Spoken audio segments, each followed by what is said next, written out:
విధి నిర్వహణలో అలసత్వాన్ని ప్రదర్శిస్తున్న పంచాయతీ సెక్రటరీని గదిలో బంధించి తాళం వేశారు గ్రామస్తులు. భద్రాద్రి కొత్తగూడెం జిల్లా రాజులపల్లిలో ఈ ఘటన జరిగింది. పంచాయతీ సెక్రటరీ రవి విధుల్లో అలసత్వం వహిస్తున్నారని ఆగ్రహించారు గ్రామస్తులు. సెక్రటరీని పంచాయతీ ఆఫీసులో నిర్బంధించి రూముకు తాళం వేశారు. భారీ వర్షాలతో ఊరంతా జ్వరాల బారిన పడిందన్నారు గ్రామస్తులు. కనీసం ఊర్లో బ్లీచింగ్ కూడా చల్లించడం లేదని గ్రామస్తులు ఆగ్రహం వ్యక్తం చేశారు. ఉన్నతాధికారులు తక్షణమే స్పందించి సెక్రటరీపై చర్యలు తీసుకోవాలని డిమాండ్ చేస్తున్నారు.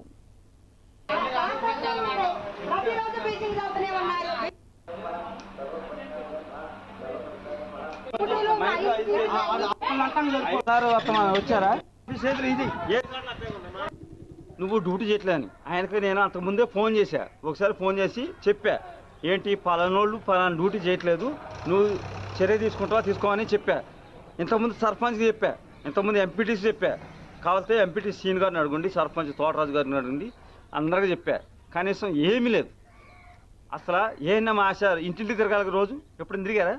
అసలు ఏఎన్ఎం పేరు చెప్పమనండి ఊరు అంత తిరిగి ఎవరికి వెళ్దాం. ఇది జరిగేది అసలు ఏమీ లేదు. మరి వాళ్ళకి జీతం ఇస్తారా, వాళ్ళని తీసేస్తారా మీ ఇష్టం. ఇది కలెక్టర్ గారి దృష్టికి వెళ్ళాలని నేను కోరుకుంటున్నాను. ఆశాలు కానీ ఏఎన్ఎంలు కానీ ఎవ్వరు డ్యూటీ చేయట్లే, పంచాయతీ సెక్రటరీ పట్టించుకోవట్లే. ఇదిగో చూడు, పంచాయతీ సెక్రటరీ ఎదురు ఆఫీస్ ఇది, అది ఫస్ట్ చెప్పు. పంచాయతీ సెక్రటరీ ఎదురుగా ఇంత బురద ఉంది, ఎక్కడ బ్లీచింగ్ చల్లారా? బ్లీచింగ్ ఇది ఫస్ట్. సెక్రటరీ ఆఫీస్ ఎదురుగా ఇంత బురద ఉంది. దోమలు చూడు ఎన్ని ఉండే, ఎన్ని ఇదివరకు మాకు ఒక కారం పిండి వాడు, ఇప్పుడు 5 అయ్యారు. మరి అంటే మేము అంత అప్పనంగా ఉండవా?